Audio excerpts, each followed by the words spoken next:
You're a star. Alistair, you're so creepy. It's gross. Gross, gross, gross.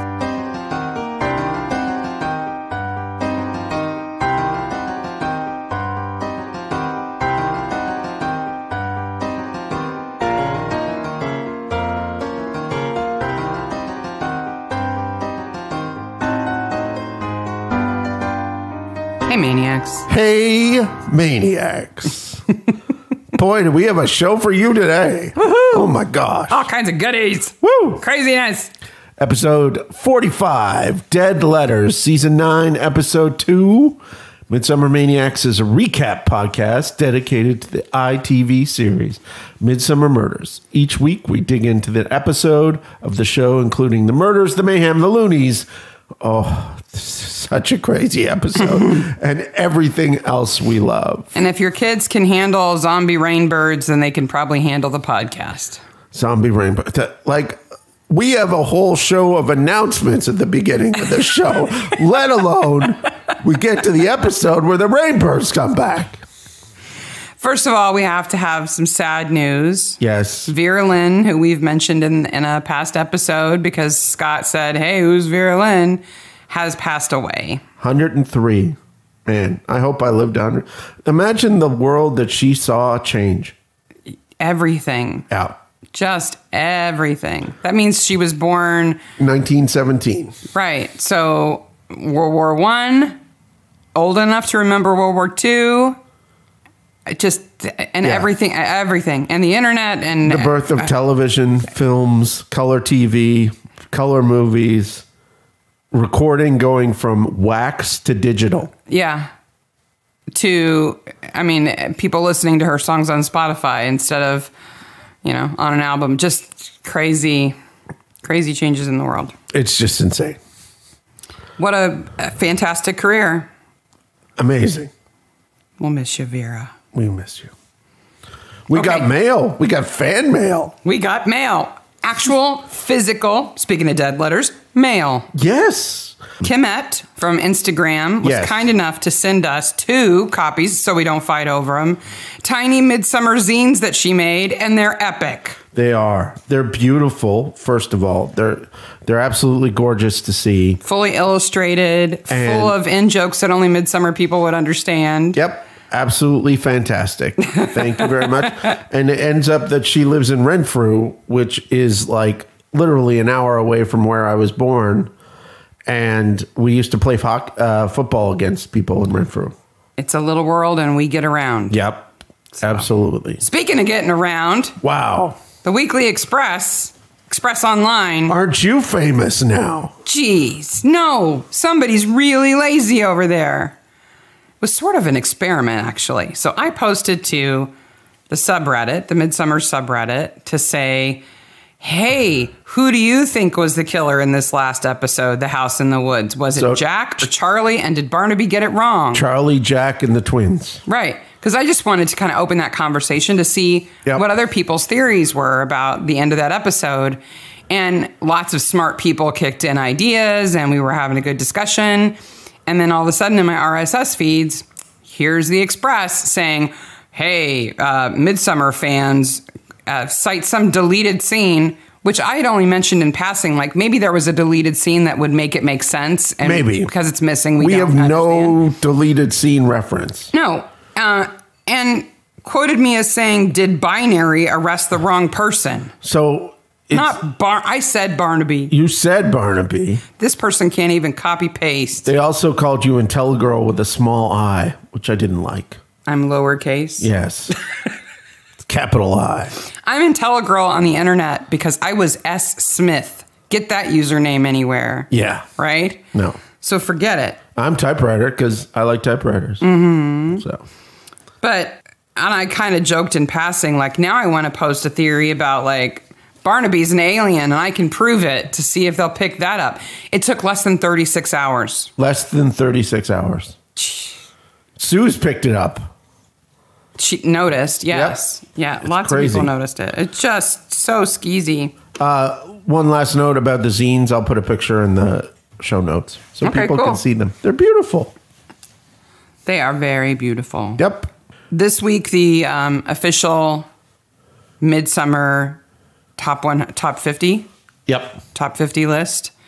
We have 12 to 5 this week. It's counting down. They're getting close. Yep. So in next week's episode, Mark and I are going to announce our individual top 5 episodes of all time of Midsomer. And we're not going to share them with one another in advance. And if you send us your top 5, I'll try to compile a list too. Yeah. Or maybe we'll just read out the craziest top 5 lists. Yeah. Like, you like that one? Yeah. What's wrong with you? We'll ridicule you if you get us a list. No, we won't. No. But we might read them on there.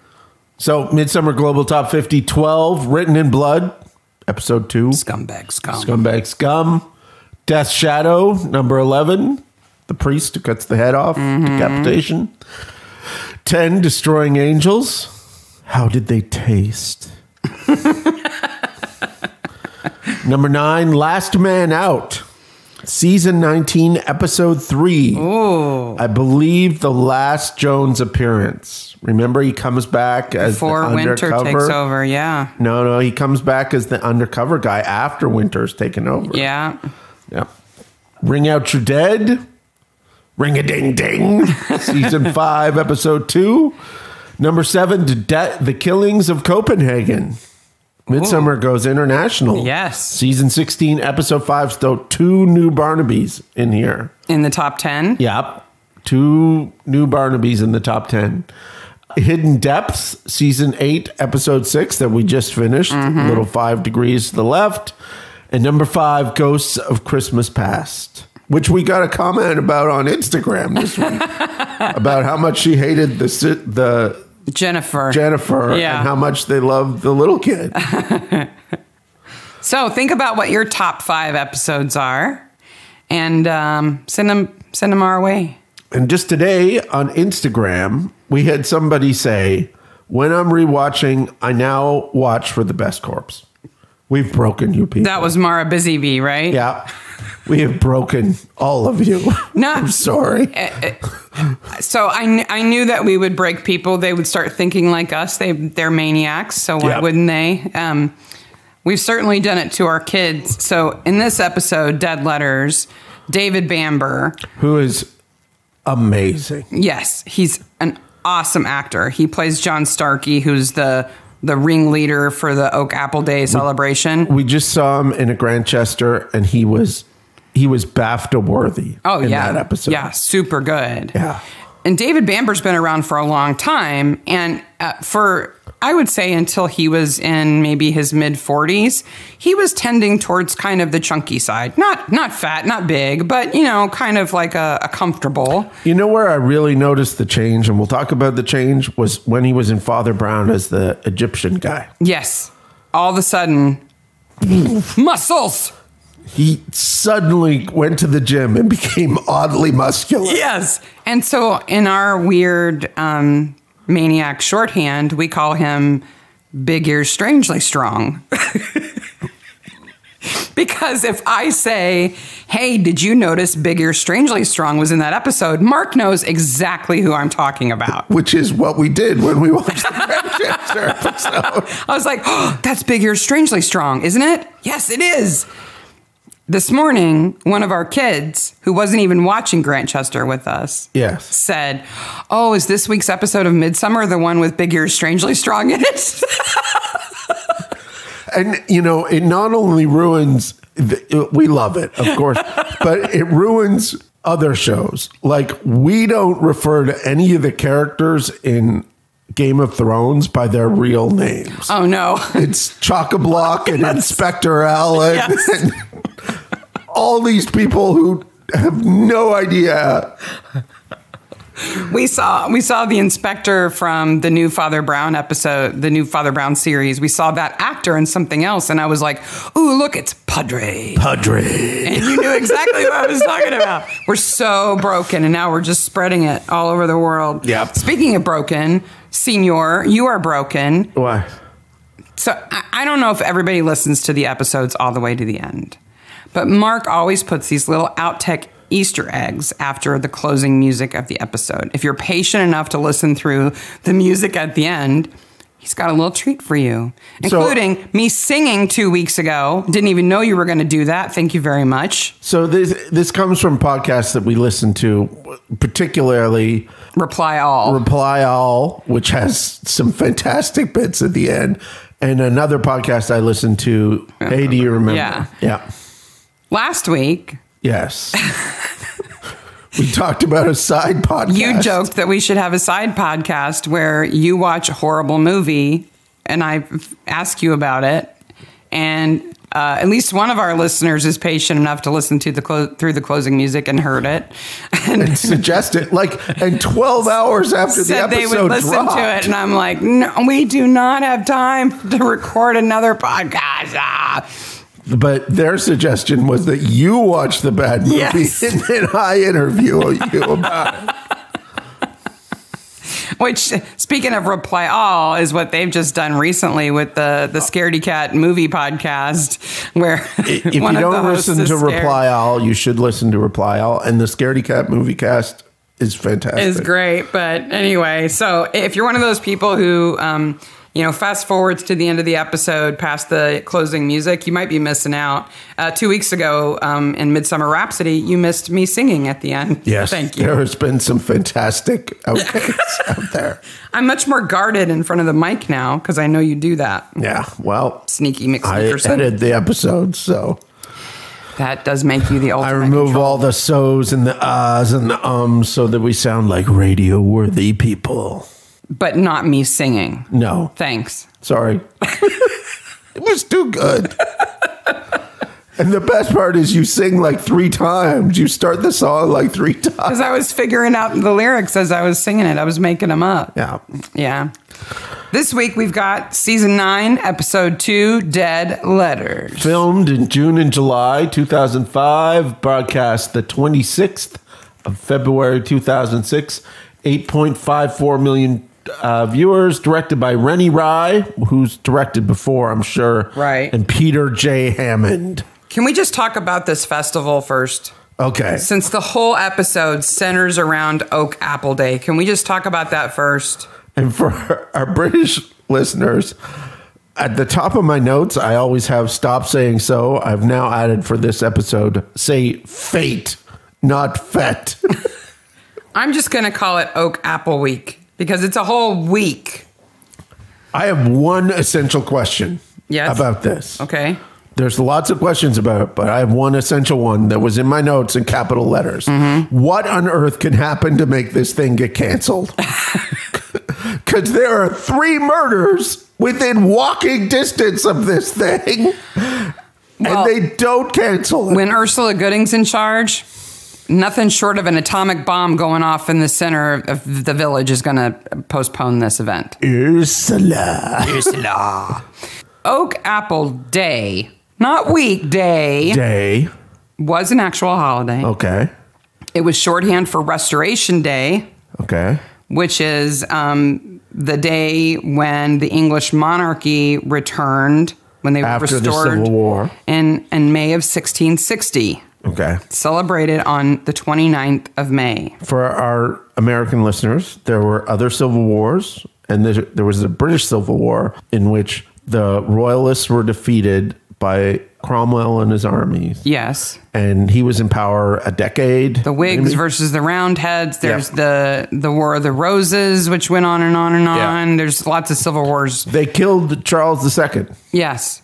So when the monarchy was restored in 1660, they celebrated that with Restoration Day. But so in 1859, they revised the list of basically bank holidays, and Restoration Day was taken off that list. So it's really not an official UK holiday anymore. Okay. It hasn't been for a really long time. Yes. So the fact that Midsummer Barton still celebrates Oak Apple, not just day, but week. Yeah. It's kind of like any excuse to have a week worth of, country fair, basically. What day was it?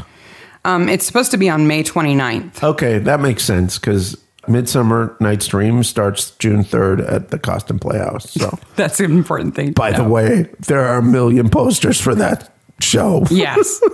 But here's what I don't get. Well, there's a few things I don't get. It's a holiday to celebrate the return of the monarchy, right? Okay. The restoration of the monarchy. I get it. Okay. I get that.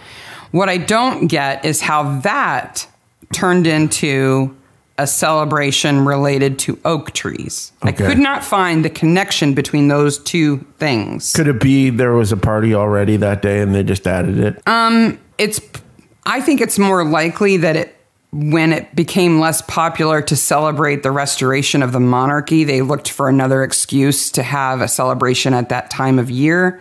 And so they decided that oak boughs and the mythology around oak boughs and green men and the right to wander and stuff like that became something. Maybe. Okay. The other thing that everyone's screaming at their podcast player is, because I don't know what you listen to your podcast on, is what's an oak apple? It's a Chick Shack.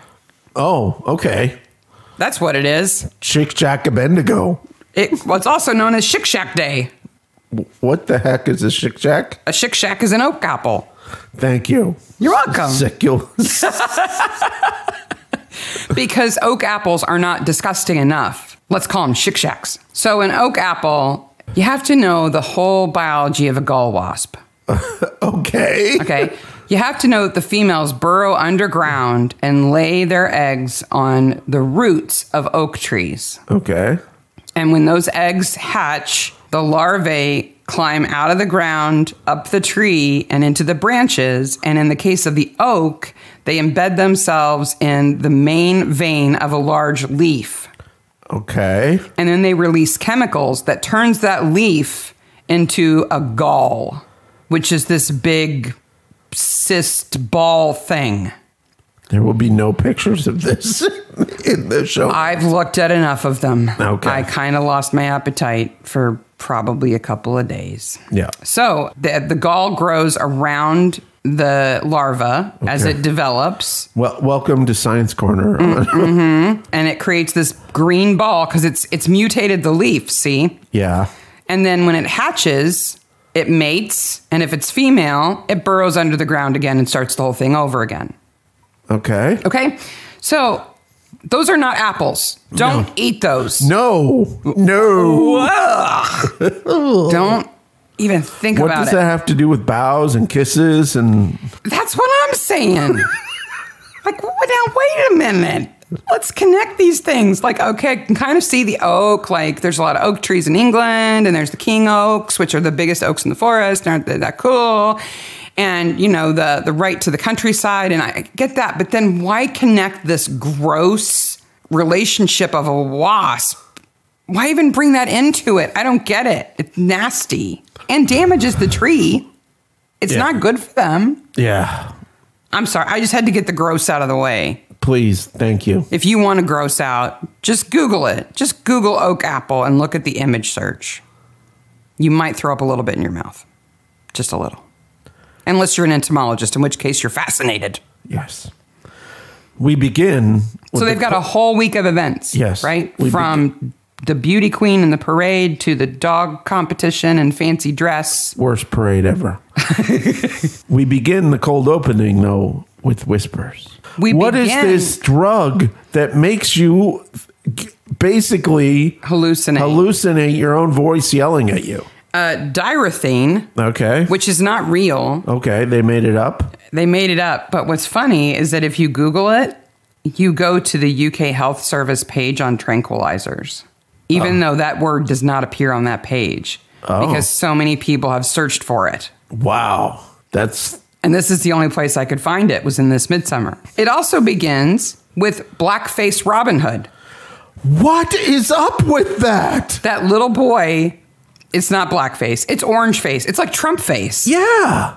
I didn't know Robin Hood had an orange face. Did you know that? He is the worst bow and arrow dude ever.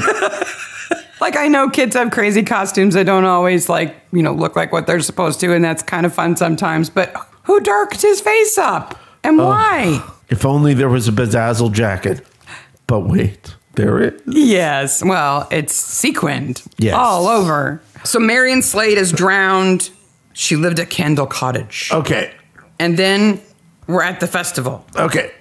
She drowns and the kids find her and she is underwater for 4.5 hours and doesn't make a bubble, doesn't like stunning dead body work. Claire Askham, who plays Marion Slade, doesn't have a ton of credits, but she should get a round of applause for this dead body acting. It's impressive. That water must have been cold too. Oh, it's got to be. It's river. She's in the river. Yes, with her face pressed against some rocks, fully submerged. Yeah.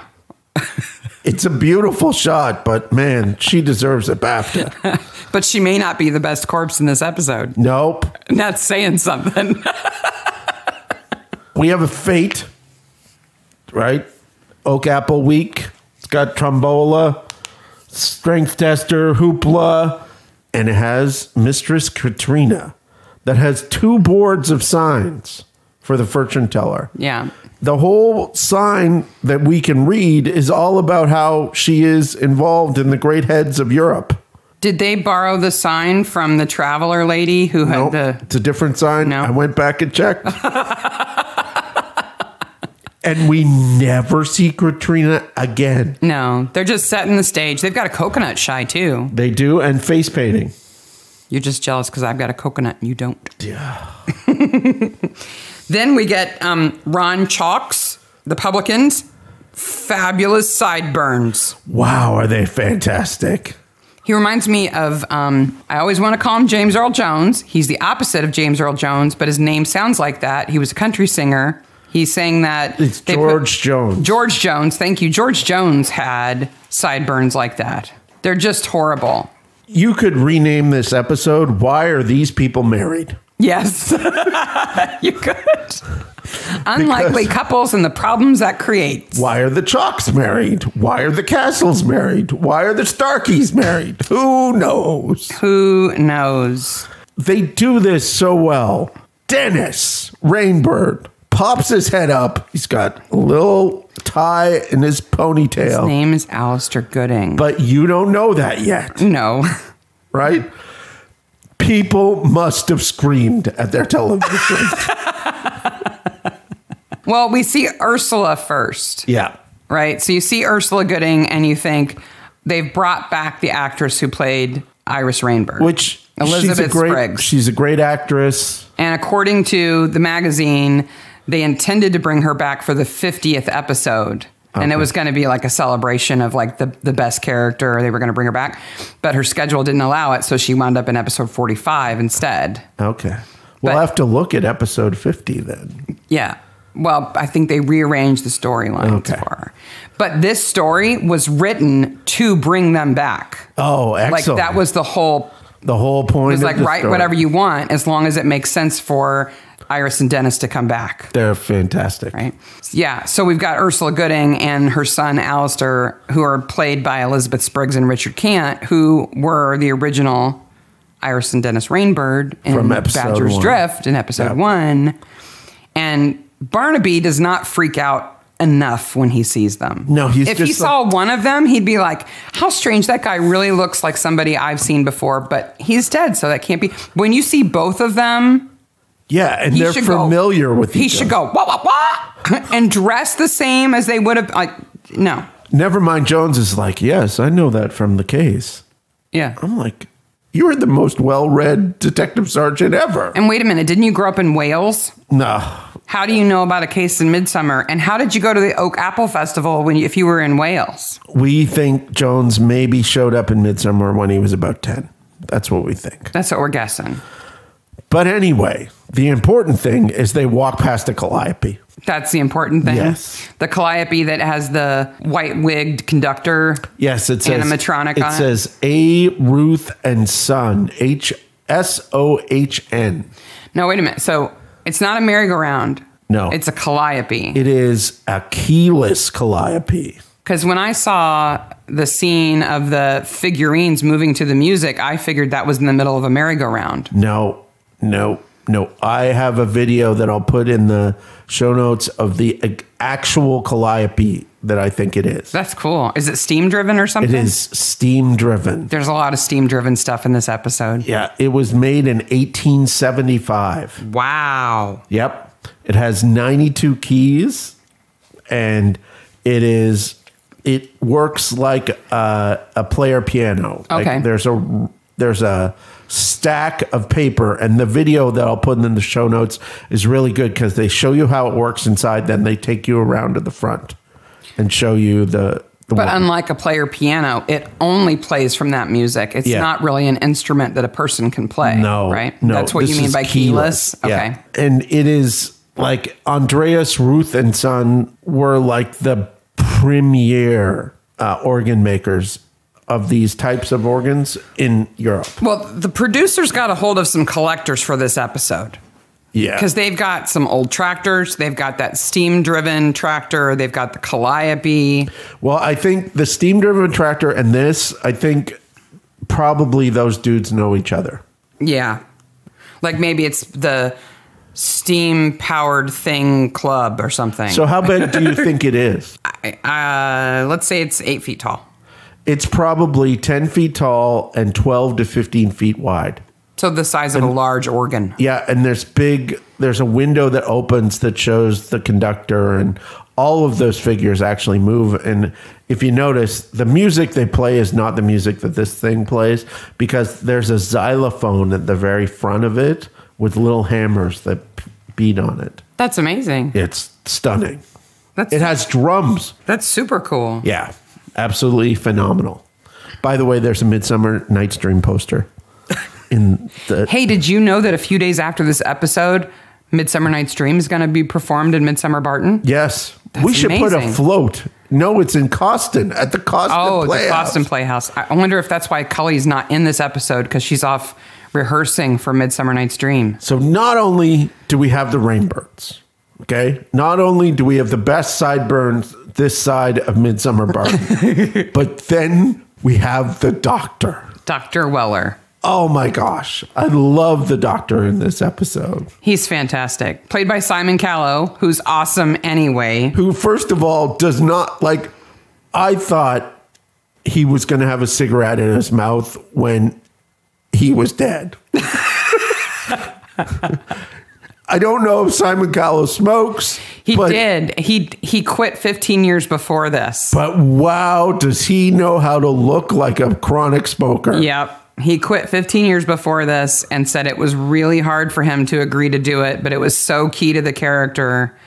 And he didn't take up smoking again because of the character. Oh my gosh. Like the picture in the magazine is the quintessential. It's he's got a cigarette hanging out of the side of his mouth. And like hanging. Yeah. Like, I don't think he had trouble not smoking in this episode because it doesn't actually touch most of his mouth. Well, and half the time he's smoking a joint. Yeah. I think it's just a big billboard that says he's not your typical village doctor. No. Oh gosh, no. He outrages me because when he hangs the oak boughs on his house, his beautiful, amazing house, yep, he hammers them into the brick. Yeah. Into the mortar between the brick. Like, why would you do that? So at the pub, who is run by the Chalks. And we're going to talk about Simon Callow more. Yeah. We'll get back to him. They have Coston ales.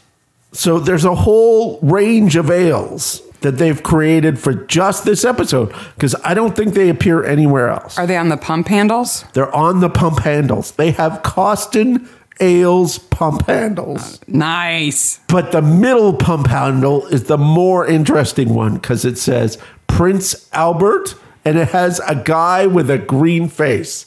I don't know what it is. I looked and looked and looked, and I couldn't find what that Prince Albert was. I didn't know if it was a goof because they already had made a handle for Coston ales. And there isn't actually a Prince Albert ale? No, I couldn't find it. Because you know what should be on that handle? What? A pierced tallywhacker. A pierced tallywhacker? A Prince Albert. Yes. Yes. No, it's a guy with green face. With a green face. Maybe that's the face you make when you get your tallywhacker beer. There we go, Prince Albert. You got Prince Albert in the can? You better go let him out. Sometimes I make myself giggle, even if I don't make anybody else giggle. Jones is sure comfortable. He's telling the constables what to do. He's running the scene of the crime. He is on top of it. Yeah, it's just he's the new replacement. Yeah. It's not like Scott is behind the scenes going, I'm still sick, sir. Sorry.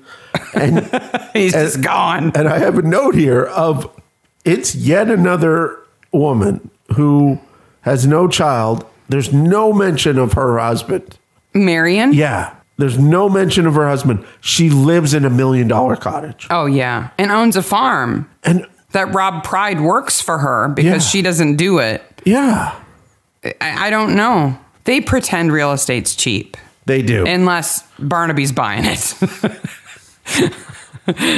Then they're off to see the Starkeys, which are a whole problem in themselves. So Marion is found dead, and Tom and Jones. It's not unusual that Tom and Jones. Speaking of whales, are making the rounds, doing the interviews, and they meet the Starkeys, right? Grace and Mark, who own the farm on one side. No, Grace sorry, John and Grace. Grace, thank you. Who own and she is the typical I hate my husband wife. Okay, and I'm going to come back to this. You are not meant to understand how do you feel about this woman at all. No. Her first scene, all she does is complain about her husband. Then she complains to her husband about him not helping her when there is a dude in the background who is clearly helping her.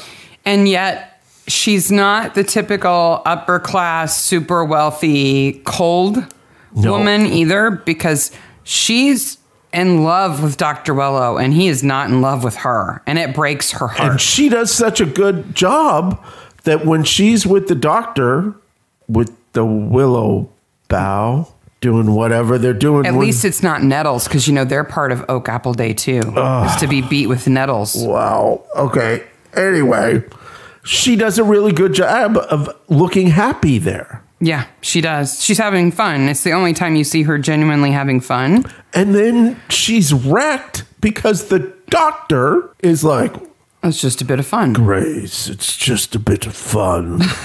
So then you feel horrible for her, and then he's dead, and she loves him. But he didn't love her, so it doesn't matter. And then we just completely forget about her. Grace Starkey is played by Carolyn Goodall. She's in The Killings of Copenhagen, which you mentioned earlier. She's in 2 Midsommers. That's her other one. I knew she was in Schindler's List. She plays Mrs. Schindler. Yeah. But I forgot that she was in Hook. Oh, okay. She's Robin Williams' wife. She's the mother of the kids in Hook. Okay. And she was in Cliffhanger with John Lithgow. Do you remember that movie? Okay. So. And this is not, here's a horrible movie. Has Mark seen it? Because I've got 2 of those for this week. I have a weird Simon Callow Cliffhanger thing. What? I went to go see 4 Weddings and a Funeral, and I went in the wrong theater, and it was Cliffhanger, and it started. I was like, this is not 4 Weddings and a Funeral. So I sat through all the trailers, and then it started. I'm like, no, because I had seen 4 Weddings and a Funeral at the theater more than one time before this. And I was like, oh, no, I'm in the wrong theater. I had to get up and move. So I've never seen Cliffhanger. Have we ever told the story about when we were in the wrong theater? Oh, so... On the podcast, have we told that story? No, very quick story. We took the kids to see some Christmas movie. They were 5. 5. We had just bought this house. Yeah. With 4 kids. We had 4 5-year-olds with us. So what we did was we would both go into the theater, get all the kids seated, and then one of us would go back and get all the snacks. Yes. Right? And so I did that, and I came back, and I'm like, psst, Sarah. The credits had started because we were running late. And she's like, what? I'm like, we're in the wrong theater. And I'm like, what? I'm like, this is Alien versus Predator 2. And I wondered why everybody in the theater was looking at us so strange.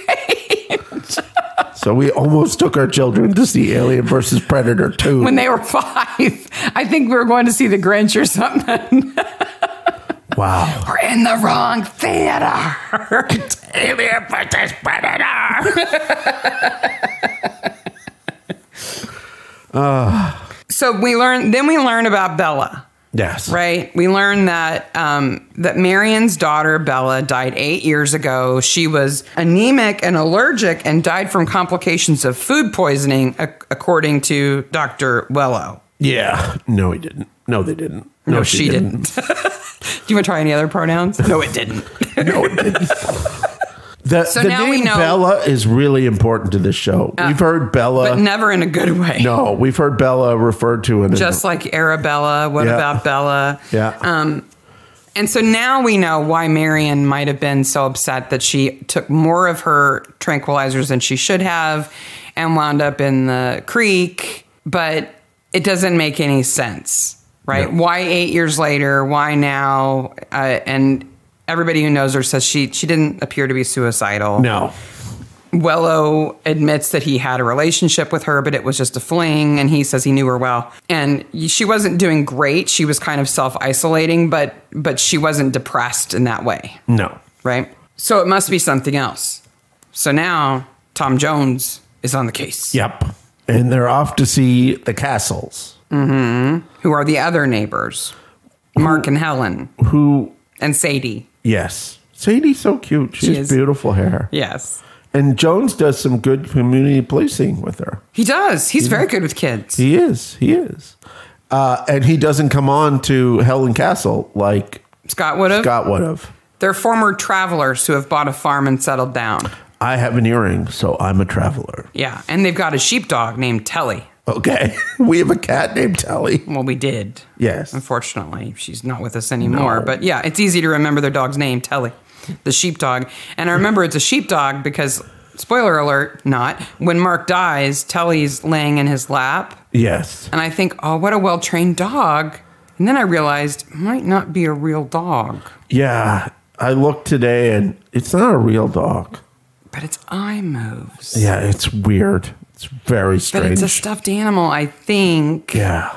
And it's easy to do that with a sheepdog because they look so similar, right? I mean, sheepdogs are pretty standard, that kind of sheepdog. But anyway, back to the important parts of the plot. The hedgehog wins the competition of... Fancy dress. Oh, fancy dress. That's right. The hedgehog wins fancy dress. Fancy dress. But don't leave him cow's milk or he'll die.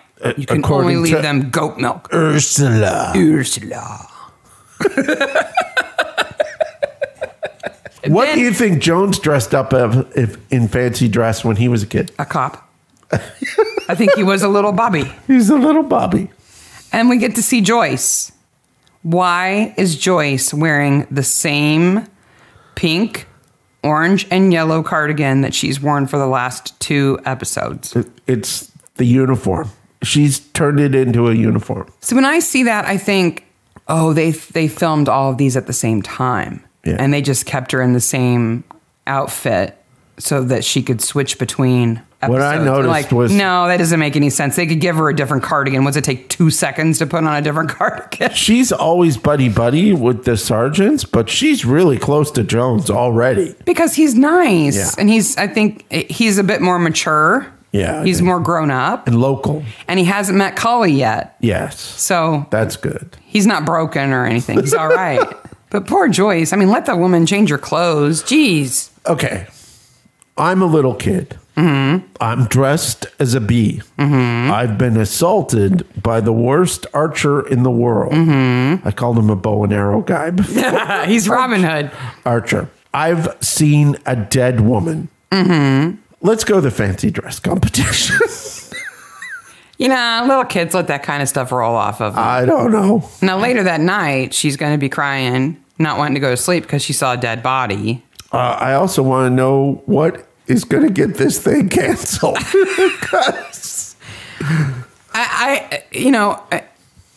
This is how volunteer committees for stuff like this work, right? Yeah. It falls to whoever is willing to do it. Yes. And Ursula Gooding is one of those people who likes to be involved in everything, wants to be in the center of everything, thinks that she knows best. So she's the head of the committee and probably has always been the head of the committee. In the show that has had some major committees, written in blood. That's a great committee. Yes. Right? She's in charge, and she probably has her whole year centered around this. This committee meeting, which is held in like the basement? In the back room of the pub. It's so dark. Like in the storage room of the pub. Come on, Chalks. Turn on some lights. Well, and Ruth Chalk, who's having an affair with John Starkey. And the doctor.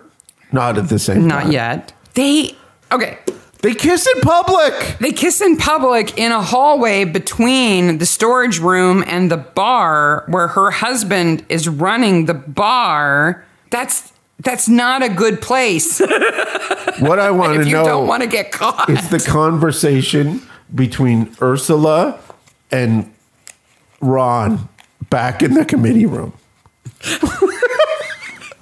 I forgot those two would be left behind back there. Yep, because they were left. So it'd be Ursula and Sideburns sitting in the back room twiddling their thumbs. Yep. Going, well, you think Ruth's really getting drinks? I don't know. She might be kissing that guy out in the hallway. Well, he does have an ascot on. That's true. My Sideburns can't compete with his ascot. I'll get the rat poison. Because if John Starkey's not wearing a spangly jacket, he's wearing an ascot. Yep. Big Ear's Strangely Strong puts on the ascot when he gets home. Barnaby and Jones go see the doctor to talk about Marion. Mm-hmm. And he looks on his computer while he's smoking, which, I'm like, wow. But he has an ISO monitor. Now, that is probably one of the most expensive monitors at that time. The brand is really high end. They're a very high end monitor company. Did it make the sound when a file opened? No. I did notice in the file that Roger and Penny Bell from Badger's Drift were also patients of Dr. Wello. Of Dr. Wello. I wonder if they're relatives. Yeah. So let's talk Dr. Wello for a minute. Yeah. So he's played by Simon Callow, who we've mentioned. We've mentioned he was in 4 Weddings and a Funeral. We haven't even got to April this episode. No, I know. She's fantastic. I know. So he was also in The Man Who Invented Christmas. Yep. The movie about Dickens. Well, he's a Dickens guy. Well, he has written some books, right? He wrote an Orson Welles biography in 3 parts. Which is why he has a Bloomington connection. Yes. Because he was here. He's been to Bloomington. Because we had a Orson Welles exhibit.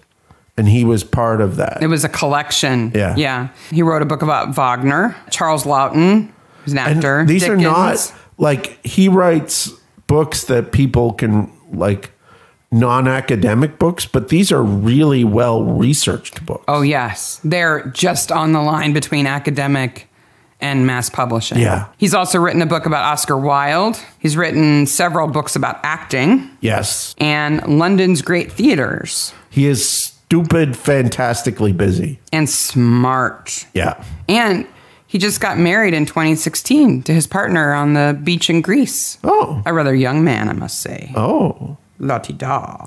Well, they look very happy together. He's in 4 Weddings and a Funeral as a gay man, which for that time was spectacular. Yeah. Well, maybe not in British movies. It wasn't that big of a deal in British movies.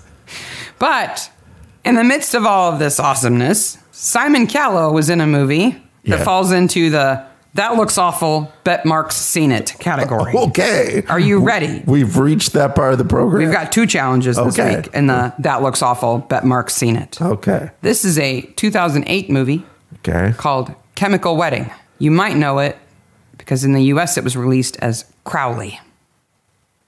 No. Whoa. I have not seen this movie. All right. Okay. Let me lay it out for you. Okay. First of all, you have to know that Chemical Wedding is based on a screenplay written by Bruce Dickinson, who is the lead singer of Iron Maiden. Yes. Yes. Okay. 10 years earlier, he had a solo album called Chemical Wedding that has nothing to do with this. Excellent. Isn't that awesome? Yes. Okay. So, the plot of Chemical Wedding, and Simon Callow stars, he's Crowley. Okay. Well, he's the guy who becomes Crowley. Okay. Upon entering a VR machine, wow. yes, in 2008, Professor Oliver Haddo, a modern Cambridge scholar, becomes possessed by the spirit of infamous occultist Aleister Crowley. Okay, Aleister Crowley has no hair. Resurrected 50 years after his death, Crowley begins his occult practices anew, seeking a new Scarlet Bride whom he can marry in an occult ceremony, which will increase his power. Okay, when you're possessed, your body doesn't change. We must see this movie within the next 24 hours. It looks fantastically horrible. Bruce Dickinson wrote this. Oh, wow. Yep. Wow. Yeah. That's fantastic. I can't even begin to want to see that movie. Well, you wait till we get to the second. That looks awful, but Mark's seen it. Because it's even better. April annoys Ursula is my heading. April. She is the world so annoys Ursula. Yes, but April is so good. Sophie Thompson. Somebody on Instagram today said she's better than her sister. Ooh. Them's fighting words. Their mother's been in a Midsomer too. So she's a mousy brunette whose lips are always pursed. Yes. Very conservative, button-up shirt, long skirts. The same kind of character in lots of stuff. But then she doesn't. But her sister is not like that at all. No. Her sister's Emma Thompson. But Sophie Thompson is not like that. No, of course not. You can't assume that an actor is like their role. But she can pull that off very well. She does it so well. When she's hiding in the bed. And, you know, Ursula's bad. She's, Iris Rainburn's sister. There can't be, the oak apple doesn't fall far from the tree full of larvae, right? There you go. How do you like them apples? Those oak apples. Them nasty oak apples. She can do nothing right. Nothing. Meanwhile, Aleister is a pedophiliac crazy guy, and he's perfect. As long as he dresses like Dennis, his dead cousin. Without physical abuse, Ursula is the worst parent ever. Yeah. Just horrific. Because April is a genuinely good person. She has little acorns. Yes. She's a troop leader for the little acorns. It's just fantastic. I love them so much. This is an episode. We've said this about other episodes where there's too many characters and too much soap opera, right? We've said that about other episodes. Yeah. This episode has tons of characters and tons of soap opera, and I love it all. Yeah, because they're all played by really good actors, and they're really good characters. So good. This is, other than maybe the Castles and the Chalks, this is kind of an all-star cast. It is. These are big actors in this. Yep. So Sophie Thompson, the reason why I said she's not mousy. No. Is because she was also in 4 Weddings and a Funeral. She was. And She plays St. John's, the guy who, he was in a Midsomer. The Relish guy. Yeah. No, he's not the Relish guy. He's the guy with the mustache from... See, this is what we do. This is how we end up with Big Ears Strangely Strong. See how this happens? Just like this. He's the guy from Campion who rides the motorcycle with the weird map. No, I don't remember that one. I don't remember that one.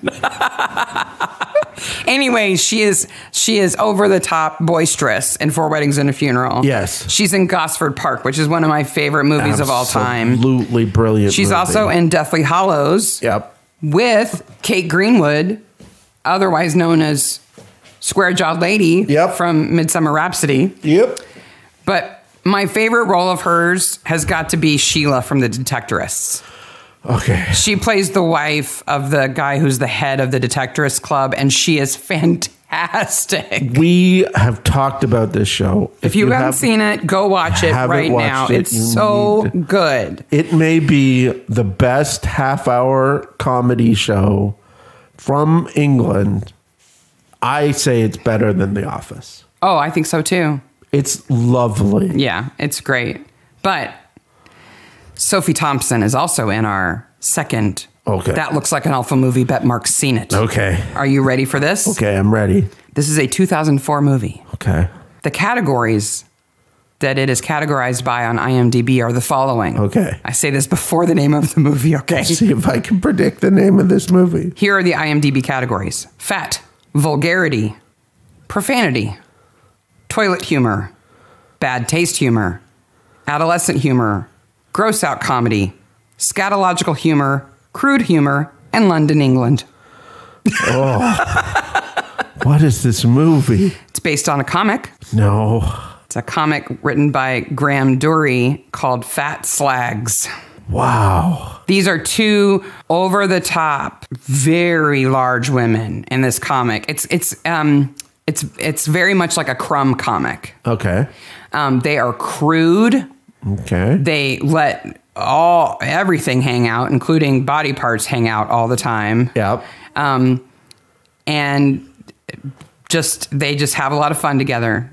These two women. And it's called Fat Slags? It's called Fat Slags. Wow. No. And according to IMDb, the cumulative worldwide gross, this is why I was asking you about these numbers, is 105,091. I think that's probably $105,000. It grossed $105,000. It certainly did not gross $105 million. Or $1.5 million. She may have had fun making it, but she's got to regret it. Wow. Because when you think The Detectress, Four Weddings and a Funeral, Gosford Park, Harry Potter, these are all big movies that are wonderful, big TV shows. Is she one of the Fat Slags? She is. Who is the other Fat Slag? An actress I didn't recognize. Okay. But she's a well-known British actress. But I think she's mostly done TV comedy, so I haven't seen her a lot. Yeah, Sophie. Wow. So you've not seen Fat Slags? Is that what you're telling me? Nope. Okay. Kinky Dr. Grace sex. Did I need to know the doctor wears Joe boxers? What's up with that? It's almost like brand placement. Yeah.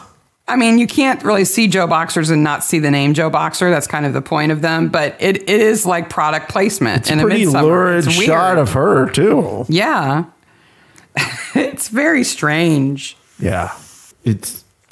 Meanwhile, Mark Castle is being killed. Yes. So... He's been drugged.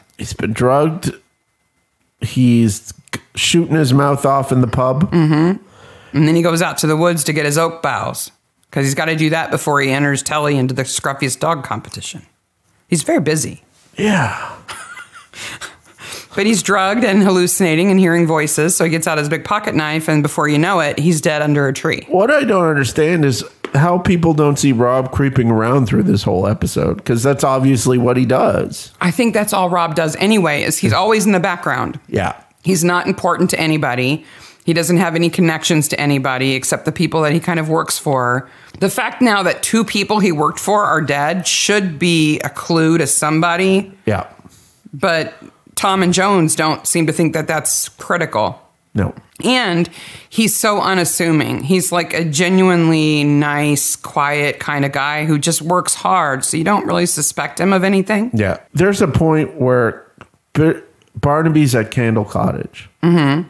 And he comes down. Which is Marion's house. He comes down and Ursula is in the house. Yeah. Well, she saw the door open, so she didn't want anything bad happening. And I love how she just leaves. Yeah. After she says, there's a picture missing from the mantle, because she's memorized everybody's house. And Barnaby turns around and she just walks out. That's what she does.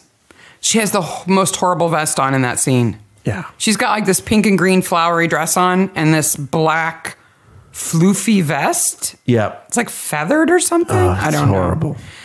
Meanwhile, April's just sitting out in the car waiting. And then Mom's just inside being nosy. And then we go to Dennis in the library, and it is full of interesting things. It is.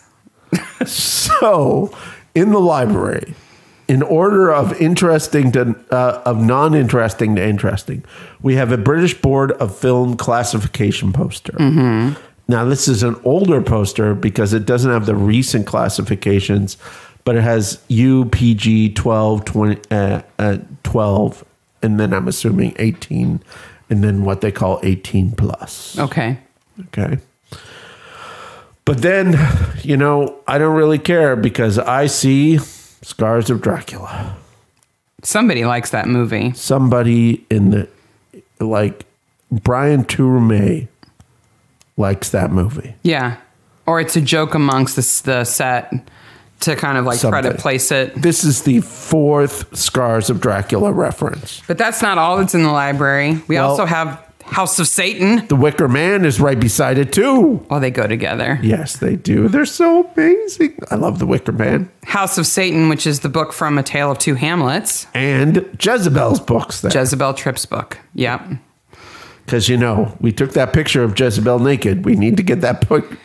Well, and when you see Alistair Gooding or Dennis Rainbird, you think librarian. Yeah, no. He's probably a librarian. No. No? No. Weird. April would be a better librarian. You know, you really shouldn't talk to cops about how much of a pedophile you are. You know, he and John Starkey both talk about young girls being beautiful and luscious and gorgeous. At least John's saying because they're the queen of Oak Apple Week. But Richard Cant, who plays Alistair Gooding, is so good at being just despicable. Little tarts. Oh my gosh. Loads of little tarts in the making. Yes. But that scene where he and Bella get their photos taken for the newspaper made me feel like I needed to go take a shower. We need to talk about that scene on its own in a little while. Okay. Because it's so bad we got to set it aside. Yes.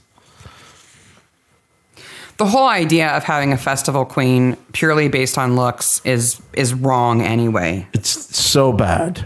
And we know Oak Apple Week hasn't had a queen for 8 years. Since Bella died, they haven't had one. Yeah. Which is the inciting incident that makes all this happen anyway, that they bring the queen back. So Marion dies on the day of the fancy dress. Right. Mark dies. Mark dies on the dog competition. Scruffiest dog competition. What will get this event canceled? Nothing. If Ursula died. No, because then they'd probably have a little party. Yeah. Nothing's going to stop Oak Apple Week, Mark. Nothing. It's critical. We have a timeline. We have to keep to it. Okay. Meanwhile, Wello thinks this village is becoming a little too complicated for me. Yes. Because I think he's figured it out. Yeah, I think so too. I think he at least suspects that this is related to Bella and he needs to get out of town. No, who else needs to get out of town? Georgie. He's got tickets for the opera. What the hell does that even have to do with anything? I think it's just an excuse to show Tom standing in the morgue going, And Georgie in a nice suit. Yeah. Georgie deserves to go to the opera. Yep. April slowly gets backbone in this episode and then is torn away.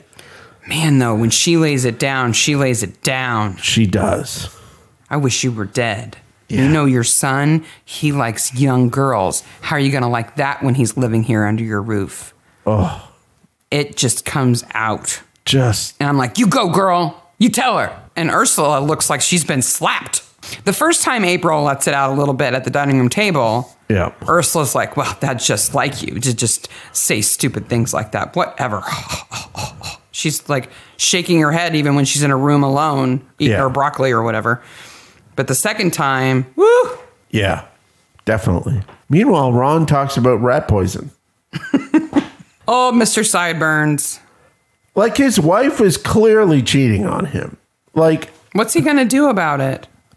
Apparently kill them both. Ron Chalk is played by Tom Georgeson. Yes. Who was in A Fish Called Wanda. Yes, where he played George Thomason. Okay. His name is Tom Georgeson, and he played George Thompson. Clearly, the Fish Called Wanda guy's having some fun there. Yeah, he plays the main bad guy in A Fish Called Wanda. He's really good. He's the guy trying to kill the old lady, isn't he? Yeah. He's really good in it. Why is Justin the Kangaroo in the parade? Okay, before we get to the parade, let's talk about the worst scene ever. Okay. So, for some reason, they need to take pictures of the Oak Apple Princess. Mm-hmm. And for the newspaper. And they have a sexual assault orgy. Well, they invite any men from the crowd to come and touch her for the camera. Horrific. And Alistair's like, I'll do it. They keep touching her, and she's clearly uncomfortable. Both the actress and the character. But did you see Rob in the background? Rob is in the background. And he looks how you feel. He looks grossed out. Yeah, because in his head, that's Bella. Yeah. That Alistair's groping. Yeah. It just... Yeah, enough said. Can we talk about Rob burning the float in front of Sadie? Oh my gosh. It's kind of him to offer to get rid of it because it's just a reminder after Mark is dead. Here, let me burn your childhood dreams. But he's going to burn it in a barrel. He could burn it anywhere. And it's the farm that she lives right in front of her while she's on her swing of sadness. Poor Sadie. Poor Sadie. It's just horrific. The incision scar from the autopsy on Mark's corpse is really bad. Yeah. It's like a string of rubber they just laid on him. It doesn't even look like it's been applied. It's really bad. Mark does an okay job as corpse, but he's not the doctor. He's not married. Oh, when he's against the tree and the flies are on his face, that's pretty good. It's pretty good. Yeah. Now, can we talk about Justin the Kangaroo? No, we got to talk about the doctor first. Man, you keep putting it off. No, Wellow's not dead yet when we see Justin the Kangaroo for the first time. Yeah, the parade is after. Not the setup for the parade. The kangaroo's there? Yeah, that's where we learn his name is Justin. Because John Starkey walks up to him and goes, "Get in line, Justin." That's and the kangaroo's like, "Oh, okay," and hops around a little bit. Why is there a kangaroo? Don't you know that kangaroos are native to Midsomer Barton? See, so when I title the episode, I do it during the editing phase. And I always try, what I'm trying to do with the titles of our podcast episodes is for you to look at that title and go, what the hell are they talking about? And then you listen to it and you go, that's why they called it that. So kangaroos are definitely making it into the title. I've got a theory about the kangaroo and the gorilla. Okay, tell me about the kangaroo and the gorilla. I think they're undercover cops. They certainly come to not Bella's, rescue. They both throw off their heads and then wrestle Rob to the ground. Yeah. Okay, let's talk about Willow. I'm sorry. I skipped a murder. Bad me. Okay, so the doctor's killed and April witnesses it, basically. And she knows who it is. She knows who killed him, and Tom puts the dots together and knows that Bella was pregnant. Yeah. And I love Ursula's face when Tom says, well, I know who the father is. Sorry, you don't. And her face is like, oh, what do you mean you know something I don't? Yeah, definitely. It's like worse than slapping her is to say, I know gossip that you don't know. In the middle of it, the pub runs out of barbecue ribs. Because Ruth may be having an affair and running around, but she doesn't neglect the chalkboard at the pub. No. Okay. So the doctor dies. He's been stabbed. It's a beautiful scene.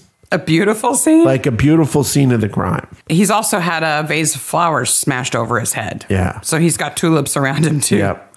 It's well done. And Simon Callow was just fantastic. Yeah. He's a good dead body actor. Yeah. He's no Marion drowning in the creek, but he's pretty good. So now we move to the climax, which is, the parade. Of course, the parade. Which the important thing in the parade is that the Midsummer Night's Dream production on the 3rd of June in Coston has a float. Hey, whoever their marketing director is for the Coston Playhouse, they're working hard. They are working. The poster and the Oak Apple Week poster are everywhere in this town. I stopped counting. Yeah, they're everywhere. But luckily, we have the most un-British thing ever also. Middle-aged green and white cheerleaders. Yes. What the hell is up with that? I wrote down, why is Justin the Kangaroo in the parade? Wait a minute, why is a gorilla in the parade? Oh, even worse, why are there middle-aged cheerleaders in the parade? And then I added a note, oh, because they take down the killer. They do not take down the killer. It would have been awesome if they had, though. If the cheerleaders had taken him down instead, that would have been great. Because that red-haired cheerleader, who's obviously the leader of the cheerleading troupe, well, she looks like she know in the production? She could take him down. Who does she know in the I production? don't know. Because she is featured. Yes. The camera, the dolly, the crane, whatever it is that the camera's on, really likes her. Wow. And Tom jumps on the steam engine so he can get a better view. I thought he was going to say, follow that guy. Is one of the floats playing the lambada? Yes. No, it's La Bamba. La Bamba. La Bamba. Yes. Yeah, because there's massive cultural appropriation going on all over that parade. So in this parade, we have the following: a fake production. Mm-hmm. A guy dressed as a kangaroo. Yes. A guy dressed as a gorilla. Yes. Green and white middle-aged cheerleader. Yes. And La Bamba. Yes. With a guy wearing a skull mask who's pretending to be a pirate. Because he goes, pieces of 8, because they're all collecting money for charity. They've all got buckets. Yep. Don't forget, though, we also have the burlap dressed young farmers on a float. They all look like hobo farmers. As a young farmer, I never wore a burlap dress. You didn't? No, I did not. Oh, man. You weren't a real young farmer then. And they do a good job of implying that the killer is either John Starkey. Yeah, because we're looking for the killer, right? We got Tom Vision. Yep. And who's he looking for? He's got Alistair in his sights. He's got John in his sights. Or the gorilla. It could be the gorilla. Could be the gorilla. The killer could be in a costume. And I remembered it wrong. I thought it was the gorilla. And he takes his head off and it's John. Rob, right? But no. Rob just walks up, knifes Alistair. What is his end game here? What is Rob's end game? Okay, he doesn't have an escape plan. He's crazy. He's not being logical. He's going to kill that girl on that float because she's not Bella in front of everybody. He doesn't have an end plan. You're a star. Alistair, you're so creepy. It's gross. Gross. And then he cuts the photo of them out of the newspaper. That's like the coup de grace to the grossness of that photo shoot is that it makes it into the newspaper, that the editor was not smart enough to go, hey, this is gross. We shouldn't include this. Yeah. It's a terrible day for the village. It's a surreal day for the village. You all should be glad you survived. There are 3 people and 2 assaults by this person. 3 murders, 2 assaults. And when Tom has Rob in the police station and he confronts him with everything, he says, you knew the baby was yours. How? I mean, I guess maybe it was a timing thing. Because Bella and Rob were in love. They had a little argument. And because of that, she strayed. Maybe she slept with the doctor. Maybe she slept with Mark Castle. I don't know. Yeah. But then she lets Rob know that she's pregnant. She has an abortion that goes wrong. Dr. Wello performs it. It goes wrong and she dies. And Rob is supposed to know that the baby was his. Now, I don't want to get down again, but abortion is legal in the UK. And was 8 years ago. I don't think it's a legal issue that they cover it up. Okay. It's a reputational issue. But, like, if that had happened 25 years in the past, I'd understand the doctor screwing it up. She was frail.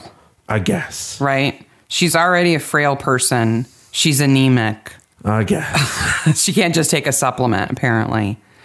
So there was a complication. And you can have a complication with any surgery.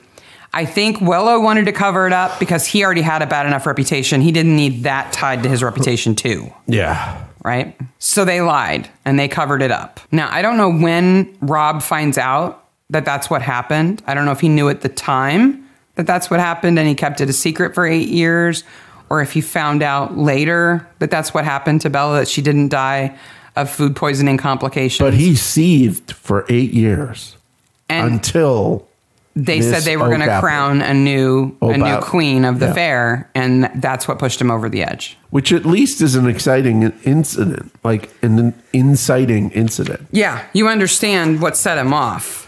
Yeah. Right? So he kills Marion because she's her mother and she hid it from everybody. She kills Mark Castle because he bragged about sleeping with Bella. And then he kills Dr. Wello because he performed the abortion. How are we going to finish this episode? Are we going to have April standing up to her mother finally? Are we going to have Ruth coming to terms with her flirtatious and Jezebel ways with her husband? Are we going to have John and Grace dealing with their marriage troubles, or Grace dealing with the death of her lover? Or are we going to have Alistair look at weird pictures and be creepy? With a big cut on his face. When I saw this episode the first time, I thought, ooh, they're going to bring him back because they're foreshadowing that he's creepy now and he's going to get worse. I expected to see another episode with Richard Cant in it. Yeah. Killing young girls. Or at least being a suspect for killing young girls. At least being a suspect. But then I think somebody got smart and said, you know what? That's kind of a gross theme. Let's not do that. Oh, wow. So who's best corpse? I'm going Marion. Because of being under the water? Under the water. Yeah, I got to agree with you. It's cold under there, man. Because she didn't have to lay like that. She could have been face up in the water. She could have been. She could have been head on a rock out of the water. Underwater. Yep. Good one. And then after the credits, well, you've kind of just laid it all out, right? Well, I hope April stands up to her mother. Yeah. Hope she moves out. Yep. I hope that Helen and Sophie have a nice life. Sadie. John needs to move to the city and become a DJ and leave his wife behind. He should be a radio DJ. He should. He's a DJ. He's got a DJ stand. Drive time DJ. Yep. Grace can carry on with her horses. Why doesn't she have an affair with the dude she's working with? He's not exciting like Dr. Wello is. I guess not. And there's going to be a new doctor in Midsomer Barton. And Ruth is probably going to pound him into the ground too. Like she does everybody else. She's got to go shopping for more shirts that have slit shoulders and just have that like one little thread that connects it. With her shirts. The one thing we haven't talked about before we wrap is the title. Yes. So I easily got halfway through this episode going, no, this isn't the one with the poison pen letters. That's an Agatha Christie. So why is it called Dead Letters? Why is it called Dead Letters? And it's because Tom finds all of Rob's letters to Bella. Yeah. And that plays out the whole story for him, right, of what happened between them. But it's also a reference to mail that cannot be delivered. Yeah. So where I originally heard of Dead Letter Office is it's an album of B-sides from REM, right? Mm-hmm. And that's an office in the post office. They usually combine them, right? But there's usually one in each post office where letters that can't be delivered are kept. In the U.S., we have one Dead Letter Office, and it's in Atlanta, Georgia. Yeah. So if any post office across the country gets a letter that is undeliverable, either because it's illegible or because the address no longer exists, yeah, and has no return, the default is to return it. If you can't send it to the person it's intended for, you send it back. And these have no return. But if there's no return address or it is as illegible as the two, it used to stay local. Yeah, and now it's in Atlanta. And now they sent it to Atlanta because which is why probably REM knew about the Dead Letter Office. Yeah, because they've got computers that scan them and decipher the handwriting. Yeah. But around the world, in nearly every country I could find anyway, there's a law against tampering with mail. Like that is just something you don't do. Nope. If they have a postal service, post is sacrosanct. You do not mess with it. And people who work in dead letter offices, which they now call mail recovery offices, are the only people allowed by law to open other people's mail. because they open them to see if there are any clues inside about who it's meant to go to. That I knew that too, because the other place that I know Dead Letter Office from is a Clive Barker book called The Great and Secret Show, where the Dead Letter Office is kind of this guy figures out this conspiracy because of the mail that he finds while working in the Dead Letter Office. And in Going Postal, the Terry Pratchett Discworld book, Lip Von Moist takes it upon himself to deliver all of the dead letters that they have in the post office. So he deciphers all of the addresses and gets those letters to everybody. Nice. He restores it all. Yeah, but that's dead letters. Now they're called mail recovery facilities. They don't call them dead letters anymore. Dead Letter Office is great. But if there's some valuable stuff in it and they can't get it to who it belongs to, they auction it off. Apparently, they auction off some pretty cool stuff. Oh. Just like the airports do, with luggage that's never claimed. They auction that off, too. Yeah, it's kind of cool. Absolutely. So, Chick Shack, kangaroos, chemical weddings. Chemical weddings. It's not Shake Shack, by the way. It's Chick Shack. Don't put a Chick Shack in your shake from the Shake Shack, because that's gross. A couple of things. One, last week's episode was our #1 episode of all time. Wow. Again, I cannot believe how many people listen to our show. Thank you so much. It's great. It's fantastic. And we love chatting with you guys and all the social channels too. Yep. It's so fun to hear what you're thinking about these episodes and your theories. And we're coming up on our first year. Yep. July 29th, right? We got a little over a month and a half.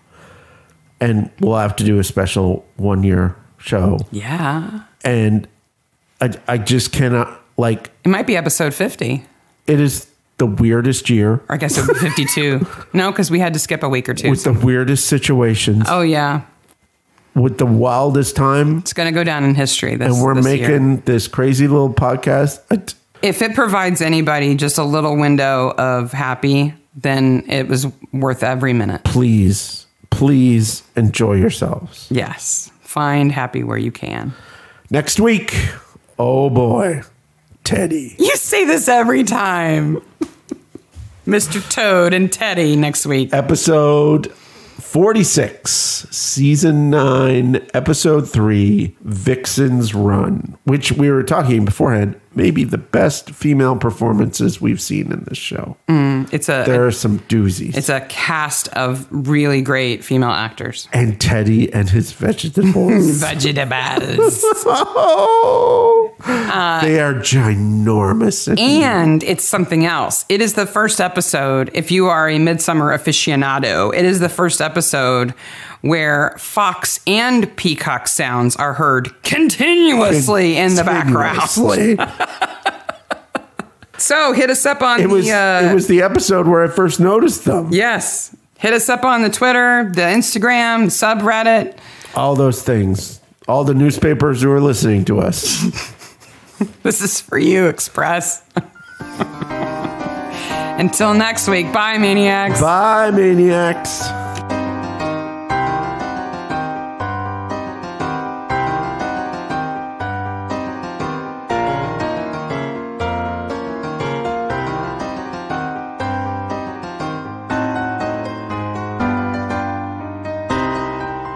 In 1859, it was abolished as a holiday in the UK. They revised their list of bank holidays, basically. Now, is this Victoria or before Victoria? 1859. Be close to Victoria. You'd have to Google that because I don't know the dates of her reign exactly. I think it would be before her. I think it's before her. We could just cut this out and you could Google it. Yeah, it's okay. Or we could just cut it out so we don't sound like idiots. Okay. Yeah. That's end of episode material.